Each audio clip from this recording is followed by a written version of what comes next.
Hi hello friends, ಹೇಗಿದ್ದೀರಾ? ಚೆನ್ನಾಗಿದ್ದೀರಾ ಅನ್ಕೊಂಡಿದ್ದೀನಿ. Welcome to my channel. ನಾನು ಹನುಮಂತು, ನಿಮ್ಮ PC ಟೆಕ್ನಿಷಿಯನ್ಸ್. ಡಿಯರ್ ಫ್ರೆಂಡ್ಸ್, ಇವತ್ತಿನ ಈ ವಿಡಿಯೋದಲ್ಲಿ ನಿಮಗೆ DLL ಫೈಲ್ಸ್ ಮಿಸ್ಸಿಂಗ್ ಆದರೆ ಅದು ನಿಮ್ಮ ವಿಂಡೋಸ್ 10 ಆಪರೇಟಿಂಗ್ ಸಿಸ್ಟಮ್ಸ್ ಅಲ್ಲಿ ಅದನ್ನು ಯಾವ ರೀತಿ ಫಿಕ್ಸ್ ಮಾಡೋದಂತ ಈ ವಿಡಿಯೋದಲ್ಲಿ ತೋರಿಸ್ಕೊಡ್ತಿದ್ದೀನಿ. Yes friends, this is the video for you how to fix all.dll errors on your Windows 10 operating system. Video start ಮಾಡೋಕ್ಕಿಂತ ಮುಂಚೆ ಇದುವರೆಗೂ ನಮ್ಮ ಚಾನಲ್ ಅನ್ನು ಸಬ್ಸ್ಕ್ರೈಬ್ ಆಗದೆ ಹೋದರೆ ದಯವಿಟ್ಟು ಸಬ್ಸ್ಕ್ರೈಬ್ ಆಗಿ, ಹಾಗೆ ಪಕ್ಕದಲ್ಲಿರುವಂತಹ ಬೆಲ್ ಬಟನ್ ಅನ್ನು ಒತ್ತಿ. ಯಾಕಂದ್ರೆ ಡೈಲಿ ನಿಮಗೋಸ್ಕರ ಒಂದು ಟೆಕ್ನಿಕಲ್ ವಿಡಿಯೋನ ಅಪ್ಲೋಡ್ ಮಾಡ್ತಾ ಇರ್ತೀವಿ ಫ್ರೆಂಡ್ಸ್. ನೀವು all.dll ಎರರ್ಸ್ ಅನ್ನ ಫಿಕ್ಸ್ ಮಾಡಬೇಕಂದ್ರೆ ಮೊದಲು ಯಾವ್ದಾರ ಎನಿ ಬ್ರೌಸರ್ ಗೆ ಹೋಗಬೇಕಾಗುತ್ತೆ ಫ್ರೆಂಡ್ಸ್. ಲೈಕ್ ಮೈಕ್ರೋಸಾಫ್ಟ್ ಎಡ್ಜ್ ಆಗಿರ್ಬೋದು, ಅಥವಾ ಕ್ರೋಮ್ ಆಗಿರ್ಬೋದು, ಅಥವಾ ಫೈರ್ಫ್ಯಾಕ್ಸ್ ಆಗಿರ್ಬೋದು. ಯಾವ್ದಾರ ಎನಿ ಬ್ರೌಸರ್ ಗೆ ಹೋಗಿ ಅದರಲ್ಲಿ ವಿಂಡೋಸ್ ಸಾಫ್ಟ್ವೇರ್ ಡೌನ್ಲೋಡ್ ಅಂತ ಟೈಪ್ ಮಾಡಿ ಎಂಟರ್ ಮೇಲೆ ಕ್ಲಿಕ್ ಮಾಡಿ. ಸೊ ಫಸ್ಟ್ ಸರ್ಚ್ ರಿಸಲ್ಟ್ ಅಲ್ಲಿ ಸಾಫ್ಟ್ವೇರ್ ಡೌನ್ಲೋಡ್ ಮೈಕ್ರೋಸಾಫ್ಟ್ ಅಂತ ಬರುತ್ತೆ. ಅಫಿಷಿಯಲ್ ವೆಬ್ಸೈಟ್ ಬಂದ್ಬಿಟ್ಟು www.microsoft.com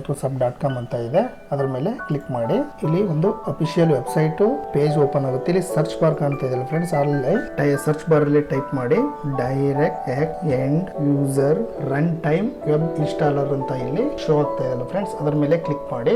ಅನ್ವಾಂಟೆಡ್ ಇರೋದನ್ನ ನೀವು ಕ್ಲೋಸ್ ಮಾಡಿ. ಇಲ್ಲಿ download direct end user run time web install from official Microsoft ಅಂತ ಇದೆ ಫ್ರೆಂಡ್ಸ್. ಇಲ್ಲಿ download direct end user run time web installer ಅಂತ ಇದೆ ಫ್ರಮ್ ಅಫಿಷಿಯಲ್ ಮೈಕ್ರೋಸಾಫ್ಟ್ ಅಂತ ಎರಡನೇ ಆಪ್ಷನ್ ಅನ್ನು ಸೆಲೆಕ್ಟ್ ಮಾಡ್ಕೊಳ್ಳಿ. ಅದನ್ನ ನೀವು ಡೌನ್ಲೋಡ್ ಮಾಡಬೇಕಾಗುತ್ತೆ. ಅದರ ಮೇಲೆ ಕ್ಲಿಕ್ ಮಾಡಿ. ಕ್ಲಿಕ್ ಮಾಡಿದ್ರೆ ಇಲ್ಲಿ ಡೌನ್ಲೋಡ್ ಬಟನ್ ಅಪಿಯರ್ ಆಗುತ್ತೆ ಫ್ರೆಂಡ್ಸ್. ಅದ್ರ ಮೇಲೆ ಕ್ಲಿಕ್ ಮಾಡಿ. ಸೊ ಇಲ್ಲಿ ಡೈರೆಕ್ಟ್ ಡೌನ್ಲೋಡ್ ಆಗುತ್ತೆ. ಇಲ್ಲಿ ಆರೋ ಮಾರ್ಕ್ ಕಾಣ್ತಾ ಇದೆಯಲ್ಲ, ಅದ್ರ ಮೇಲೆ ಕ್ಲಿಕ್ ಮಾಡಿ. ಇಲ್ಲಿ ಶೋ ಇನ್ ಫೋಲ್ಡರ್ ಮೇಲೆ ಕ್ಲಿಕ್ ಮಾಡಿ.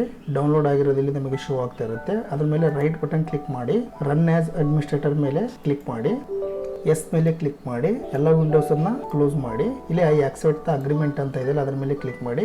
ನೆಕ್ಸ್ಟ್ ಮೇಲೆ ಕ್ಲಿಕ್ ಮಾಡಿ. ಇನ್ಸ್ಟಾಲರ್ ದ ಬಿಂಗ್ ಬಾರ್ ಅಂತ ಇದೆ. ಸೊ ನೀವು ಬಿಂಗ್ ಬಾರ್ ಏನಾರ ಇನ್ಸ್ಟಾಲ್ ಮಾಡಿದ್ರೆ ಇದ್ರ ಮೇಲೆ ಚೆಕ್ ಇನ್ ಆಗಿ. ಸೊ ಇನ್ಸ್ಟಾಲ್ ಮಾಡಿಲ್ಲ ಅಂತಂದ್ರೆ ಅನ್ಚೆಕ್ ಮಾಡ್ಕೊಂಡು ನೆಕ್ಸ್ಟ್ ಮೇಲೆ ಕ್ಲಿಕ್ ಮಾಡಿ. ಇವಾಗ ಇನ್ಸ್ಟಾಲ್ ಆಗ್ತಾ ಇದೆ, ಹಾಗೆ ಡೌನ್ಲೋಡ್ ಕೂಡ ಆಗುತ್ತೆ. ನೆಕ್ಸ್ಟ್ ಮೇಲೆ ಕ್ಲಿಕ್ ಮಾಡಿ. ಸೊ ಇವಾಗ ಕಂಪ್ಲೀಟ್ ಡೌನ್ಲೋಡ್ ಆಗಿದೆ. ಸೊ ಇನಿಷಿಯಲೈಸ್ ಆಗ್ತಾ ಇದೆ ಫ್ರೆಂಡ್ಸ್. ಹಾಗೆ ಡೌನ್ಲೋಡ್ ಆಗಿ ಅಷ್ಟು ಫೈಲ್ಗಳು ಕಾಪಿ ಆಗ್ತಾ ಇದೆ. ಫೈನಲಿ ನೀವು ಇಲ್ಲಿ ಫಿನಿಶ್ ಮೇಲೆ ಕ್ಲಿಕ್ ಮಾಡಿ. ಎಸ್ ಫ್ರೆಂಡ್ಸ್, ಈ ಒಂದು ಸ್ಟೆಪ್ ಇಂದ DLL ಫೈಲ್ ಮಿಸ್ಸಿಂಗ್ ಆಗಿದ್ರೆ, ನಿಮಗೆ ಎರರ್ ಬರ್ತಾ ಇದ್ರೆ all.dll ಎರರ್ಸ್ ಅನ್ನ ಈ ರೀತಿ ಫಿಕ್ಸ್ ಮಾಡೋದು ಫ್ರೆಂಡ್ಸ್. ವಿಡಿಯೋ ಇಷ್ಟ ಆದ್ರೆ ದಯವಿಟ್ಟು ಲೈಕ್ ಮಾಡಿ, ಶೇರ್ ಮಾಡಿ, ಸಬ್ಸ್ಕ್ರೈಬ್ ಆಗಿ, ಹಾಗೆ ಪಕ್ಕದಲ್ಲಿರುವಂತಹ ಬೆಲ್ ಬಟನ್ ಅನ್ನ ಒತ್ತಿ. ಇದೇ ರೀತಿ ಇಂಟ್ರೆಸ್ಟಿಂಗ್ ಒಂದು ವಿಡಿಯೋ ಜೊತೆಗೆ ಮತ್ತೆ ಸಿಗ್ತೀನಿ ಫ್ರೆಂಡ್ಸ್. ಅಲ್ಲಿವರೆಗೂ ಬಾಯ್ ಬಾಯ್.